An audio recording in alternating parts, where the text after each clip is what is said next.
بسم اللہ الرحمن الرحیم۔ صرف 5 منٹ کا مدرسہ قرآن و حدیث کی روشنی میں۔ نمبر 1، اسلامی تاریخ۔ فرشتے اللہ تعالیٰ کی مخلوق ہیں۔ فرشتے اللہ تعالیٰ کی مخلوق ہیں جو نور سے پیدا ہوئے ہیں۔ وہ ہماری نظروں سے غائب ہیں، کبھی اللہ تعالیٰ کی نافرمانی نہیں کرتے۔ اللہ تعالیٰ نے ان کو مختلف کاموں پر لگا رکھا ہے، وہ ہر وقت انہی کاموں میں لگے رہتے ہیں۔ فرشتے بے شمار ہیں، ان کی صحیح تعداد اللہ تعالیٰ ہی کو معلوم ہے۔ ان میں 4 فرشتے مشہور و مقرب ہیں۔ نمبر 1، حضرت جبرائیل علیہ السلام، جو اللہ تعالیٰ کی کتابیں اور احکامات پیغمبروں کے پاس لاتے تھے۔ نمبر 2، حضرت اسرافیل علیہ السلام، جو قیامت میں اللہ تعالیٰ کے حکم سے سور پھونکیں گے۔ نمبر 3، حضرت میکائیل علیہ السلام، جو بارش کے انتظام کرنے اور مخلوق کو روزی پہنچانے پر مقرر ہیں۔ نمبر 4، حضرت عزرائیل علیہ السلام، جو مخلوق کی جان نکالنے پر مقرر ہیں۔ اسی طرح ان کے علاوہ بھی بہت سارے فرشتے ہیں جو اللہ تعالیٰ کی حمد و ثنا اور اس کی پاکی بیان کرنے میں لگے رہتے ہیں۔ نمبر 2، اللہ تعالیٰ کی قدرت۔ دودھ۔ اللہ تعالیٰ نے لوگوں کی غذا کے لیے دودھ کا انتظام فرمایا اور اس کے لیے گائے، بھینس، اونٹ، بکری جیسے جانور پیدا کیے جو اپنے بچوں کو بھی دودھ پلاتے ہیں اور انسانوں کے لیے دودھ اور غذائی ضرورت کو بھی پورا کرتے ہیں۔ غور فرمائیں، تمام چوپائے ایک ہی طرح کی گھاس کھاتے ہیں، مگر ان جانوروں کے گوبر اور خون کے درمیان سے صاف ستھرا اور غذا سے بھرپور سفید دودھ کون نکالتا ہے؟ یقیناً انسانوں کے لیے لذیذ اور پاک صاف دودھ کا انتظام کرنا اللہ کی قدرت اور اس کی عجیب کاریگری ہے۔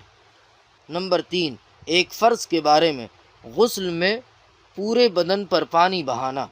رسول اللہ صلی اللہ علیہ وسلم نے فرمایا، جسم کے ہر بال کے نیچے ناپاکی ہوتی ہے، لہٰذا تم بالوں کو دھو اور بدن کو اچھی طرح صاف کرو۔ فائدہ: غسل میں پورے بدن پر پانی کا پہنچانا فرض ہے، اس لیے خصوصاً سر کے بالوں، داڑھی وغیرہ کی جڑ میں پانی پہنچانا چاہیے، اور عورتوں کو اپنے بال کھول کر غسل کرنا چاہیے تاکہ پانی بالوں کی جڑوں تک پہنچ جائے۔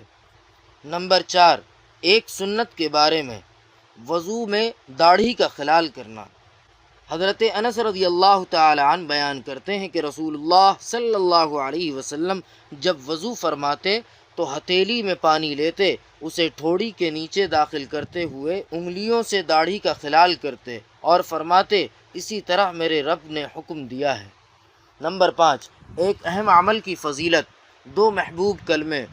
رسول اللہ صلی اللہ علیہ وسلم نے فرمایا، 2 کلمے ایسے ہیں جو زبان پر بڑے ہلکے پھلکے ہیں مگر اعمال کی ترازو میں بڑے وزنی ہیں، اللہ تعالیٰ کو بے حد پسند ہیں۔ وہ 2 کلمے یہ ہیں، سبحان اللہ و بحمدہ، سبحان اللہ العظیم۔